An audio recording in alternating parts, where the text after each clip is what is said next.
कार्तिक मास महत्म्य। श्री गणेशाय नमः। अथ 12वां अध्याय। यह कथा सुनकर राजा पृथु कहने लगे, हे नारद जी, आपने कार्तिक महात्म्य का बड़ा उत्तम फल कहा। अब कृपा करके तुलसी का महात्म्य भी कहिए। यह सुनकर नारद जी कहने लगे कि हे राजा पृथु, प्राचीन काल में सह्यादि क्षेत्र में करवरीपुर में धर्मदत्त नाम वाला एक ब्राह्मण था। वह बड़ा ब्रह्मज्ञानी, धर्मात्मा तथा ओम नमो भगवते वासुदेवाय इस मंत्र का जाप करने वाला तथा अतिथि सेवक था। एक दिन वह ब्राह्मण पूजा की सामग्री लेकर एक पहर रात्रि रहने पर भगवान के मंदिर को जा रहा था। इतने में सामने से आती हुई एक भयंकर राक्षसी को देखा।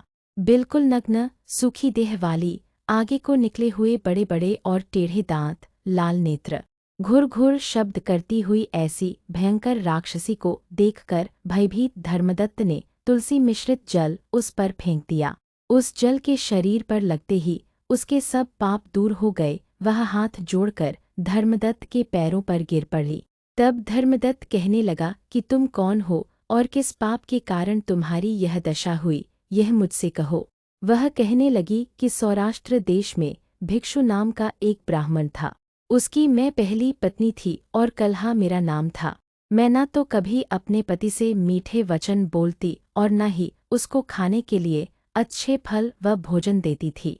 यह देखकर जब मेरे पति ने दूसरे विवाह का निश्चय किया तो क्रोध में आकर मैंने विष खाकर अपना शरीर त्याग दिया। तब यमदूत मुझको बांधकर यमराज के पास ले गए। तत्पश्चात यमराज को चित्रगुप्त मेरे अच्छे तथा बुरे कर्मों को बतलाते हुए बोले कि महाराज, उसने कभी कोई शुभ कर्म नहीं किया, सदैव अपने पति के साथ द्वेष करती रही। यह सुनकर यमराज ने आज्ञा दी, क्योंकि यह जिस पात्र में भोजन बनाती थी उसी में खाती थी, इसलिए इसको अपनी संतान को खाने वाली बिल्ली की योनि में भेजा जाए। यह अपने पति के साथ द्वेष रखती थी, इसलिए यह विष्टा खाने वाली शूकरी की योनि में जाए। इसने आत्महत्या की है, इसलिए प्रेत योनि में जाए। सो महाराज, मैं 500 वर्ष से इस योनि में फिर रही थी कि भूख और प्यास से दुखी होकर एक वैश्य के शरीर में प्रवेश करके कृष्णा और वेनी नदी के संगम पर आई। जैसे ही नदी के तट पर पहुंची, विष्णु के दूतों ने मुझे वैश्य के शरीर से निकालकर बाहर फेंक दिया। घूमते फिरते अब आप मिल गए तो आपके तुलसी मिश्रित जल से मेरे सब पाप नष्ट हो गए। अब कृपा करके यह बताइए कि इन तीनों योनियों से मेरा छुटकारा कैसे होगा।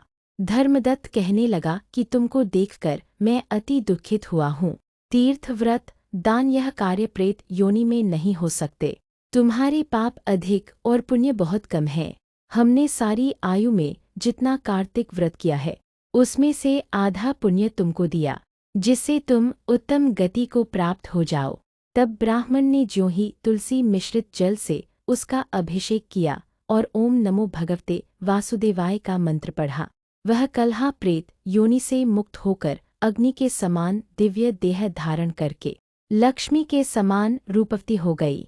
तत्पश्चात उसने ब्राह्मण को नमस्कार किया और प्रसन्नता पूर्वक बोली, भगवन, पापरूपी समुद्र में डूबती हुई मुझको आपने नौका रूप होकर बचा लिया है। उसी समय भगवान विष्णु के दूत पुण्यशील तथा सुशील वहां आ गए और उसको विमान में बिठाकर वैकुंठ को ले जाते हुए धर्मदत्त से बोले, हे ब्राह्मण, तुम धन्य हो जो सदैव भगवान की भक्ति में लगे रहते हो। तुम्हारे कार्तिक व्रत के आधे पुण्य के प्रताप से ही इसको मुक्ति प्राप्त हुई है। हे विप्र, कालांतर में तुम भी राजा के कुल में उत्पन्न होकर वैकुंठ को प्राप्त होगे। दीर्घविराम। इस प्रकार कार्तिक महात्म्य का 12वां अध्याय समाप्त हुआ।